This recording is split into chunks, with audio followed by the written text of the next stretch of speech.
Сәлем достар, каналыма қош келдіңіздер. Бүгін сіздермен оливье салатын осындай виног түрінде әсемдейтін боламыз.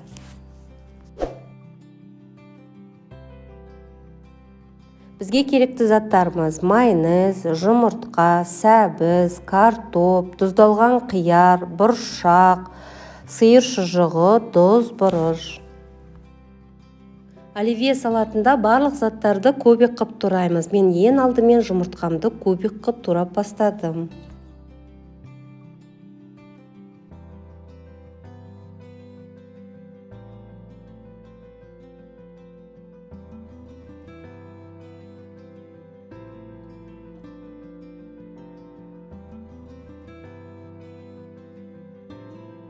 Екінші суда қайнатылып, сырты тазартылған картопымды да дәл жұмыртқадай турап алдым.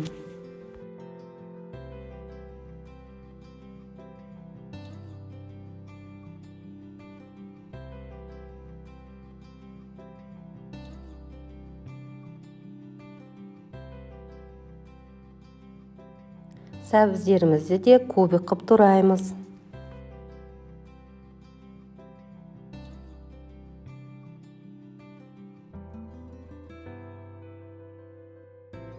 Сиыр етінен жасалған доктор шұжығымызды да алдыңғы туралғандай етіп кубик қып турап аламыз.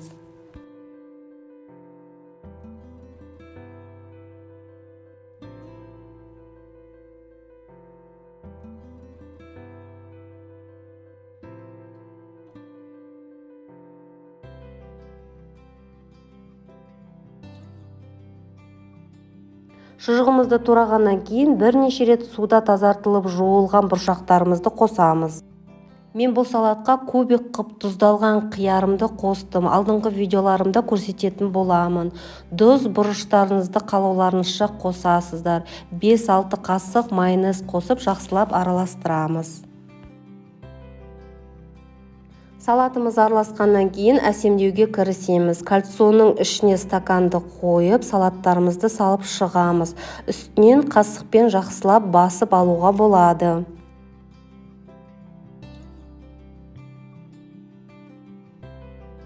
Мен ең үстіне виног қылып шығару үшін әсемдікке ас көк пен ірімшікті алдым. Ірімшіктерімізді осындай форманың көмегімен жұлдыз пішіндерін шығарып алдым. Ең соңында кальцон мен стаканымызды алып тастап, ас көк пен ірімшікті осылай әсемдеп шықтым. Өздеріңіздің қалауларыңыз бойынша әсемдікке тағы да басқа заттар алып қоюларыңызға болады. Мысалы, анарды да қосып үстіне әсемдеулеріңізге болады. Осымен қарапайым оливье салатымыз дайын. Осылай әсемдеп мерекелік дастарханға ұсынуларыңызға болады. Сіздермен болған Нұржамал. Видеоның соңына дейін қарап, подписка, лайк басуды ұмытпаңыздар.